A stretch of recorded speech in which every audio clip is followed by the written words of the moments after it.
આજે આપણે બનાવીશું ટેસ્ટી એવું બટેકાનું શાક બનાવશું। બટેકા તો બધાના ઘરમાં હોય જ તે। અત્યારે ઉનાળાની સિઝનમાં કંઈ પણ ઘરની અંદર શાક ન હોય તો આ બટેકાનું ટેસ્ટફુલ શાક બનાવી શકીએ છીએ, અથવા તો કોઈ ઓચિંતા મહેમાન આવે તો આપણે આ શાક ઝડપથી બની જાય છે। તો એના માટે આપણે અહીંયા 4 મોટા બટેકા સુધારી લીધા છે, ધોઈને બાઉલની અંદર રાખી દીધા છે। અને અહીંયા આપણે એક મોટી ડુંગળી ઝીણી ઝીણી સુધારી લીધી છે, એક મોટું ટમેટું આપણે ઝીણું ઝીણું સુધારી લીધું છે, લીલા ધાણા સુધારી લીધા છે। અહીંયા આપણે એક ઇંચ આદુનો ટુકડો, એક લીલું મરચું અને 7 થી 8 કળી લસણની અને અડધી ચમચી જીરું નાખી અને આપણી આ દરદરી પેસ્ટ તૈયાર કરી છે। અને રેગ્યુલર મસાલાની અંદરથી મસાલાનો ઉપયોગ કરી અને ટેસ્ટી એવું આજે શાક બનાવશું। તો અહીંયા આપણે ગેસ ઉપર કુકર રાખી દીધું છે ને એમાં આપણે એક નાના ચમચા જેટલું તેલ ઉમેરશું। અહીંયા આપણે તેલ સરસ ગરમ થઈ ગયું છે તો પહેલાં આપણે હિંગ જ ઉમેરશું। એકેય ગરમ મસાલાનો આજે ઉપયોગ નહીં કરીએ, અત્યારે ગરમી છે એટલે। બાકી તો ગરમ મસાલાનો ઉપયોગ કરી શકીએ છીએ, અથવા તો તમને ગરમ મસાલા વગર શાક ન ફાવતું હોય તો તમે આની અંદર તજ લવિંગ ઉમેરી શકો છો। હવે આપણે આમાં ડુંગળી ઉમેરી દઈશું। આમાં આપણે પહેલાં વઘારમાં જીરું પણ ઉમેરી શકીએ છીએ, પણ કારણ કે આપણે લસણ વાટ્યું હતું એની અંદર આપણે દરદરી પેસ્ટ તૈયાર કરી હતી, એની અંદર આપણે જીરું ઉમેરેલું છે વાટવામાં। અહીંયા આપણે લસણ અને આદુ મરચાંની પેસ્ટ ઉમેરી દઈશું।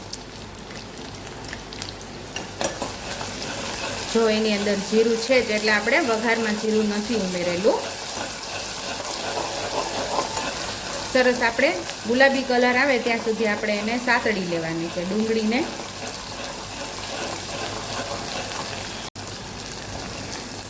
અહીંયા આપણી ડુંગળી મસ્ત એવી સતળાઈ ગઈ છે તો ટમેટું ઉમેરી દઈશું। ટમેટાને પણ સરસ સાતળી લેવાનું છે અને ટમેટા સાથે જ આપણે હવે બધા મસાલા કરી લઈશું।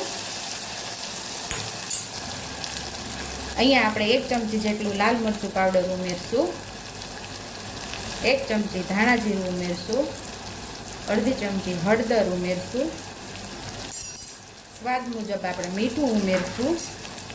મસાલાને સાતળી લેશું।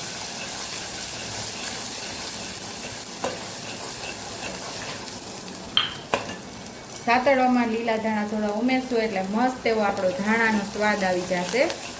અને જ્યારે આપણે લસણવાળો મસાલો કે કોઈ બી મસાલો તમે સાતળતા હોય ને એની અંદર તમે થોડા લીલા ધાણા જરૂર ઉમેરજો, એનો મસ્ત એવો સ્વાદ આવે છે શાકની અંદર। અને અહીંયા આપણે બટેકા ઉમેરી દઈશું।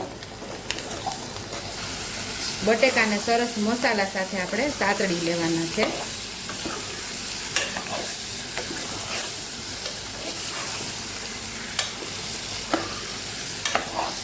આ શાક આપણે 4 થી 5 વ્યક્તિ માટે બનાવીએ છીએ।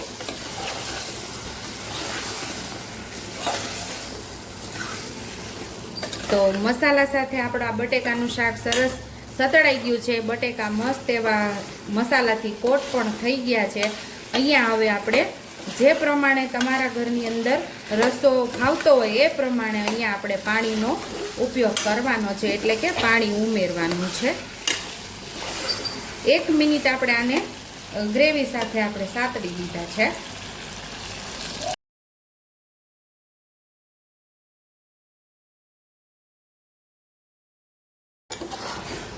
આપણે આ રસરસતું શાક બનાવવાનું છે તો બટેકાની ઉપર થોડું પાણી આવશે એટલું આપણે પાણી ઉમેરશું।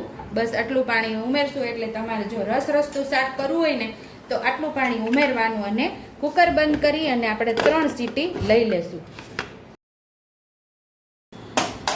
તો આપણે જાતે જ હવા રિલીઝ થવા દીધી છે અને મસ્ત એવું ટેસ્ટી એવું આપણું શાક પણ તૈયાર થઈ ગયું છે। રસબસતું શાક તૈયાર થઈ ગયું છે અને બટેકા પણ મસ્ત એવા પાકી ગયા છે આપણા। તમારે થોડો ઘટ રસો જોતો હોય તો આવી રીતે આપણે થોડા બટેકાને આમ પ્રેસ કરી દેવાના અને પછી આમ હલાવી દેવાના। મસ્ત એવો આપણો રસો પણ ઘટ થઈ જશે। તો અહીં આપણું બટેકાનું શાક તૈયાર થઈ ગયું છે। ઉપરથી આપણે લીલા ધાણાથી ગાર્નિશ કરી દઈશું। આ શાક તમે પરોઠા, ભાખરી કે રોટલી સાથે ખાવાની ખૂબ મજા આવે છે। જો તમને મારી રેસીપી પસંદ આવી હોય તો મારી રેસીપીને લાઈક કરજો, શેર કરજો, સબસ્ક્રાઈબ કરજો। હાઈપ કરજો અને બેલ આઇકોનને દબાવતા ભૂલતા નહીં અને કમેન્ટ બોક્સમાં કમેન્ટ કરજો કે મારી રેસીપી કેવી લાગી. તો આવજો.